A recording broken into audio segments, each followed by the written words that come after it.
Hey there, welcome back to another video. I am Ramona, and today's video is going to be what is a secret you will take to the grave, but don't mind telling on the internet? Sorry, my voice is a little hoarse. I'm still getting over some sort of weird thing. Okay, so the first story. A girl I was dating 2 relationships back had herpes, and the replies are 90% of adults are exposed to it. That's kind of a scary thing, honestly. I don't know that I'd want to think about that too much. At my mom's boss's Christmas party, my girlfriend at the time and I had sex in front of the venue behind the pine tree. Oh my. As long as it was safe sex, that's what matters. Third story. Probably that I lost my virginity to a girl that I really liked, but she was in that weird kind of half relationship. Like they're not technically dating, but say boyfriend, girlfriend, but are infatuated with one another. With my cousin, who is in my inner circle of friends. I still like to act like I'm a virgin in front of all of them, and only her and her roommate, and I know the truth. Her roommate is also in my circle, my friend's circle. I honestly don't even really care about sex, just kind of wanted to get it over with. Also, really liked her at the time. Everyone said I'd think differently about sex after having it, but I really don't. Like, I still would not rather sleep with someone unless I actually have some sort of emotional investment with them. Unlike other rando who just wants to hook up with me. And the replies are, for me, different, just meant that it's really not a big deal and doesn't change you in any way. But I'm in your boat with the emotional stuff. I've had hookups and don't enjoy them overall. I hate dating, but enjoy relationships. There you go. Next one is I sit down to pee sometimes. And you are not alone. Wait, are you considering it weird because you're a man? Many men do this. In fact, there is no need for peeing standing up if there aren't any sanitary reasons, such as your own home, which is clean, hopefully. It's a lot more hygienic to pee sitting down. Also, to put both the toilet seat and the cover before flushing. Both men and women should be doing this all the time. I guess maybe that's a life hack. You could throw that in there too. Okay. I had a cyber sex addiction on an adult site. Probably cybered with over 1,000 women. Was broke and lonely. Never told a soul. Well, you're in luck. None of us have souls, so nothing has changed. That's a good answer. I pretend to be my best friend's girlfriend because he actually is dating his dad and didn't want his mom and brother to get suspicious. Wait, what the fuck? Yeah, what is it? I feel like there's a typo here, or this is a troll post. If it makes you feel better, by all means, believe it. Sounds like there's a plot twist, or either a sitcom, or a straight up porn. I guess to try to summarize it, it does, yeah, but the whole situation is pretty stressful and not a laughing matter. Well, I hope it has worked itself out, or things have gotten better, because that's kind of an odd. I'm not sure how that works. But this is where to put it, you know. You're gonna share a secret with randos. That's a secret. When I was a camp counselor, there was a kid who had bedwetting issues. We had to switch on a mattress for the kid at night. None of the other kids made fun of him for it, though. It honestly was just a part of life as a kid. That's what we try to teach them. That shit happens. Don't be mean about it. Edit, there are a lot of people talking about how bedwetting could be a sign of abuse. That may be very well and true, but it was not the case with this kid. It honestly was just covering up for a kid who peed in his sleep. I posted this in another thread, but happy to share it here too. I feel that it applies. I had an on again, off again online relationship for 8 years. No one knew about Ben, and I don't know why it went on for so long. We would find comfort in each other and share pretty much everything. Our relationship took us to weird places emotionally speaking and sexually. We both knew it was an unhealthy relationship, but I always felt like I had no other connection compared to him. Until I met my current boyfriend. The cat walking in my screen. I had to break it to Ben and tell him we could no longer continue the sexual side of whatever the hell we had. He completely understood and held no resentment toward me. He did say he needed some time, and I heard from him about 3 or 4 times since I started dating my current boyfriend. The last time he contacted me, I didn't respond as I wanted to leave what we had in the past. I hope you're doing okay, Ben. I hope so too. That's a very delicate situation. Okay, here's this story. I don't know if it's true or not, but let's throw it out there. I intentionally killed a person and got away with it. Wow. I I don't know what to say to that one. So, next one is that I am not a good husband. If you're really not a good husband, it's not a secret, so your significant other already knows. I bet you can change this, though. No, do something small every day. Do something so significant other normally does. laundry or dishes or cleaning the toilet or taking out the trash or walking the dog or getting the mail. That's, not a bad idea. I think probably a lot of people feel that they're not the best husband or wife or boyfriend or girlfriend or whatever. But as long as you're aware of it and you're trying to work on it, that's what counts. My mother is cheating on my father, and my father is cheating on my mother. They both know that I know this, but they made me promise not to tell the other parent. Parents are fucked up sometimes. Maybe they should just become swingers. It may save their relationship. Plus, I know plenty of people who are swingers and live kick-ass lives. One of my top comments is encouraging Muslims to become swingers. Reddit is a weird place sometimes. I agree. If you're picking up purring, I apologize. My little cat is wanting to be heard, apparently. My cousin fucked a stripper during his bachelor party.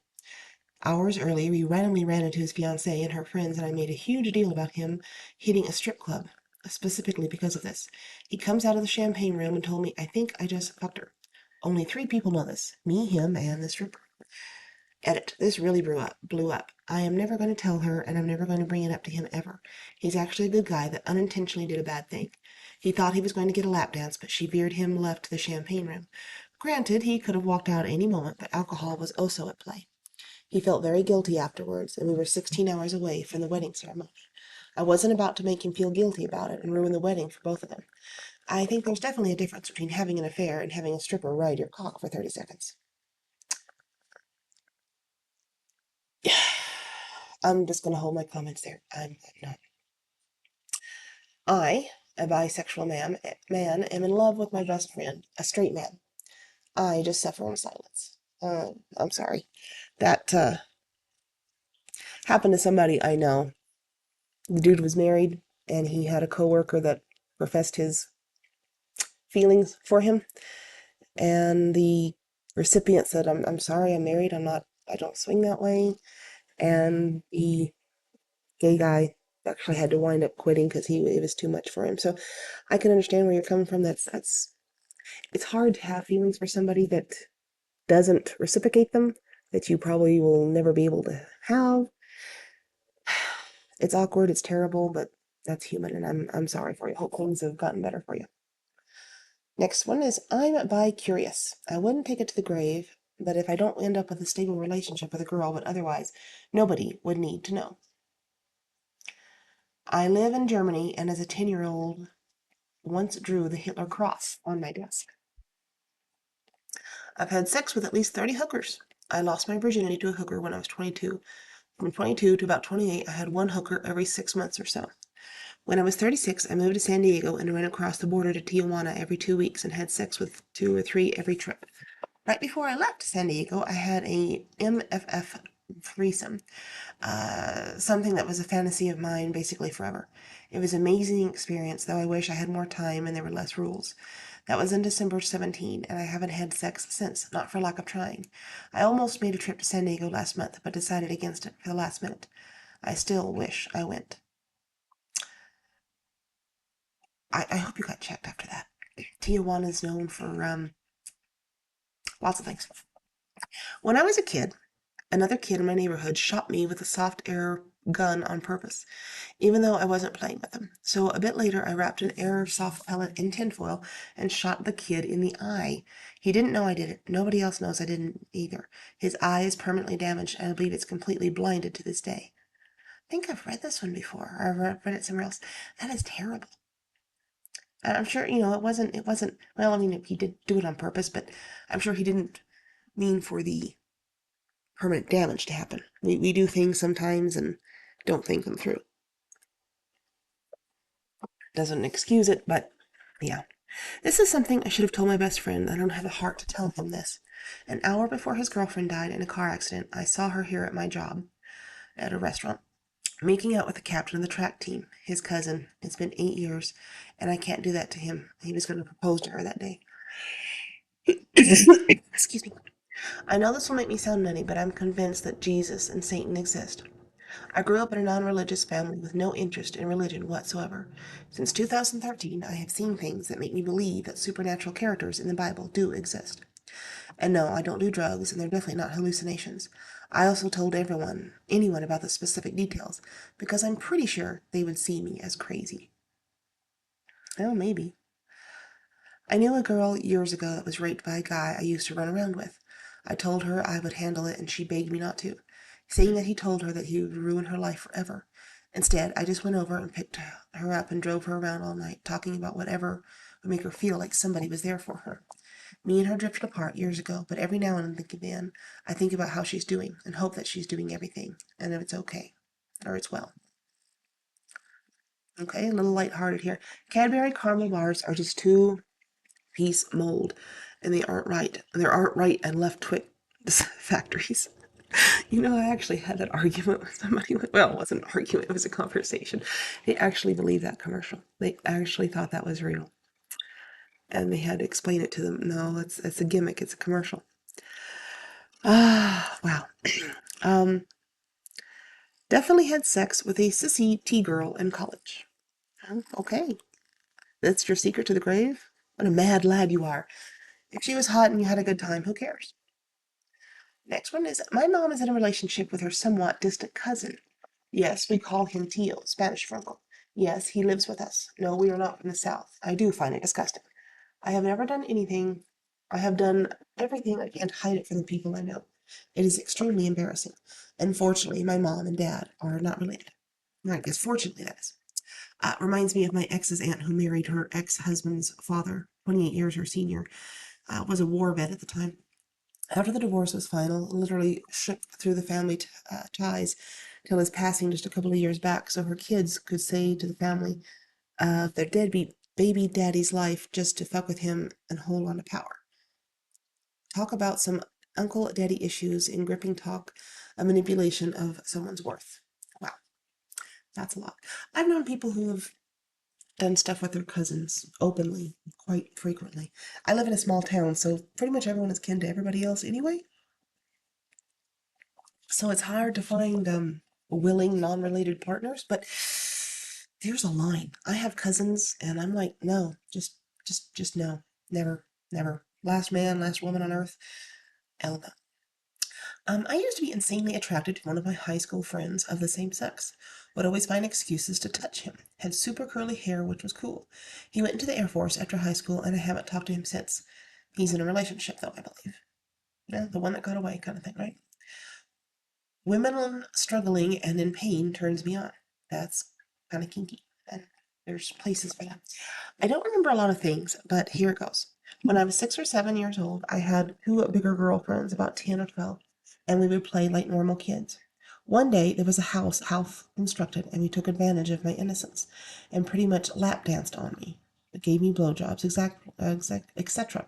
I know it sounds like I'm very fortunate, but from that point, I started looking at porn like it was a normal TV show. If I'd if I'd ever been today's me, 16 years old, I would have been very happy. Okay. No, not everyone. A lot of people have these kind of weird things. I pick my boogers and put them on the side of my bed. Edit, I'm 19 and I still do it. As long as you're not eating them. Yeah. My inability to trust someone regardless of how close they are.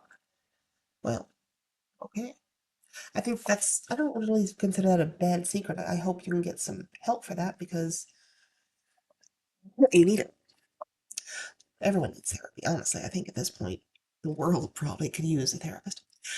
I write fan fiction, not sexual. Not as an extreme as most of the replies here, but if anyone found out, I would be embarrassed for life and immigrate to another continent.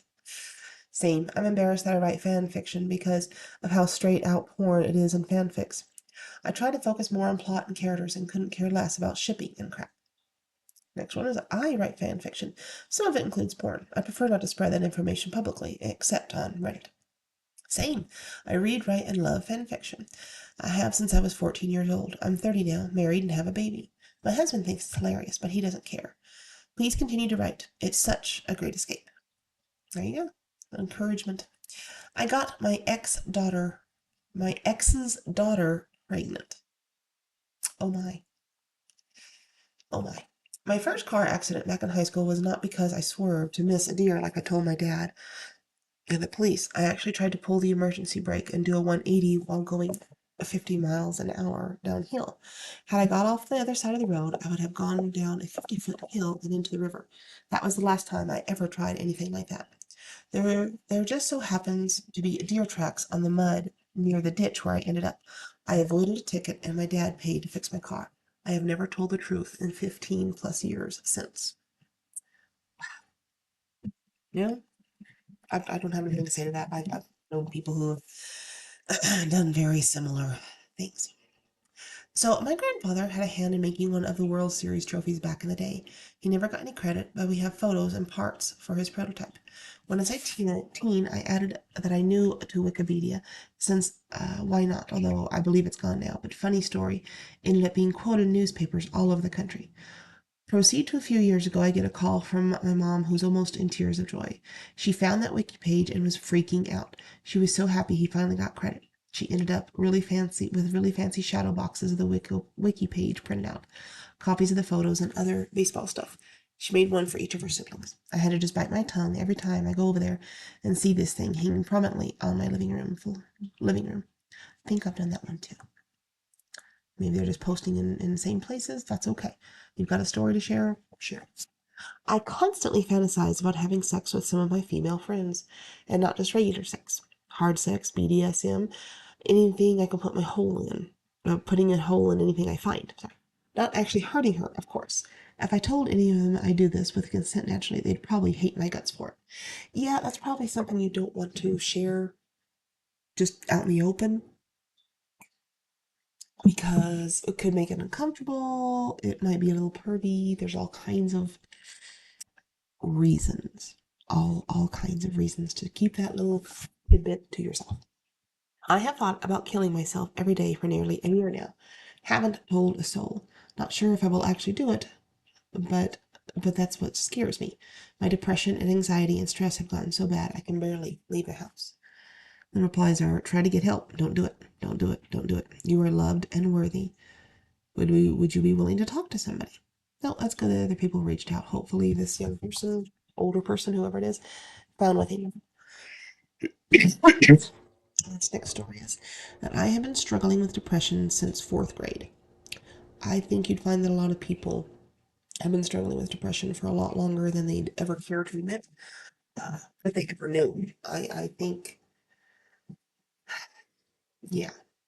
So good luck with that. I hope you're finding the help you need. When I was a kid, I used to shit in a tire in the garden because I was afraid of getting locked in the toilet. Well, everyone's got fears.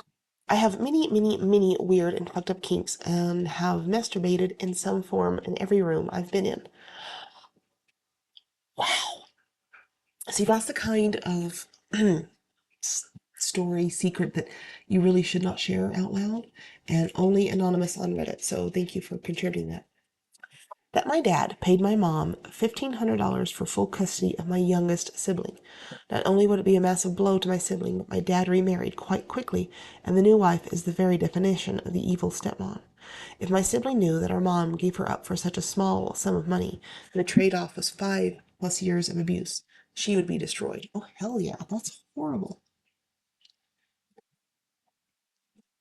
That's just, oh gosh, wow. I knew I shouldn't have married her, but I didn't know how to get out of all of it. I'm divorced now, happier, smarter, and stronger. Oh, good. That's impressive. I'm glad for you. I'm diagnosed autistic, but I think it was the wrong diagnosis. My symptoms fit psycho or psychopathy. I'm pronouncing that wrong. More. Well, find someone who can help you then. That would be my advice. Just keep looking for a doctor that will listen to you. I was really young. My mother is laying down, stands up, and I'm so short, 8 at the time, that all I see is a string hanging out of her ass. It didn't register at the time, no context, however. I remember pondering, why won't the lights come on? I don't get it. Was it a tampon she put in the wrong place? No, I tried to turn the lights on. Later, as an educated adult male, I came to the conclusion that tampons were not rectally inserted. My mom would not let me forget the entirety of the situation. I also said ass to reflect the once intact innocence of my child self. I think it is utterly hilarious, just as absolutely disgusting. Wow, that's a lot. My parents would kill me if they found out, but they don't have Reddit. So, one, I'm queer, and the dude I dated in high school for all of 10th grade was just to convince them that I'm straight. 2, I'm non-binary and I can't tell them until I've moved out because my dad is a Hindu extremist and they're both extremely transphobic. 3, my friend who visited back in August is actually my long-term partner who I've been dating for almost 2.5 years now. We even plan on getting married, but as far as you're concerned, I'm a sad virgin with no marital prospects. That is a lot. Good luck with that. Once my ass went sent viral in school, yet no one knew it was mine. Okay, I'm assuming that you sent a picture and no one knew it was you. Well, that's good thing. I mean, not a good thing that you sent the picture, but that no one knows it's you because that could have some awkward complications. I'm writing a slightly dramatized version of my high school experiences, with all the names changed. The reason I couldn't tell anyone is like a diary to me, and it divulges many of my closest secrets, like my serious self-esteem issues, my true feelings towards some of my friends, and everyone I've had a crush on in high school. One of them being a super popular kid that none of my friends would ever guess, and the other being one of my best friends. I hope you write that. I hope it sells because it sounds like it would be on some, CW or something. I don't know. I don't watch CW. It sounds like it could really take off. So good luck with that. I hope it works. I shit my pants twice in school, and I learned how to masturbate when I was 11. I'm a girl. I was molested by my own cousins when I was 9 to 10. One was 4 years older, and the other one was 15 plus years older. Oh my God. So my parents divorced when I was a baby, and my father got married with my future ex-stepmom. She got pregnant but wanted to get an abortion. She soon discovered that my father was a shitty parent. At the last minute, she decided to keep the baby. My brother doesn't know he barely never existed. I discovered the truth in their divorce papers and had to swear to never tell anybody. Now, it turns out my father is even shittier, but I'm very happy to have my brother with me and all the family drama. And wow, it's my second day on Reddit and never expected so many likes. Thanks. We'll do this last one here. I grew up without my dad and went to meet him this summer for the first time ever. I realize he loves me, but no, not enough to ever come visit me. Admitting that makes me sick to my stomach and sad as fuck. That's something I just can't do anymore. Neither to him. Yeah, I'm sorry to hear that. It sucks when you reach out, you try to find something, and it doesn't work out. Anyway, I hope you've enjoyed these stories, or maybe not enjoy is the right word. Sympathize, empathize with them, learn something from them. Uh, anyway, thank you for listening, and we'll talk to you later. Bye.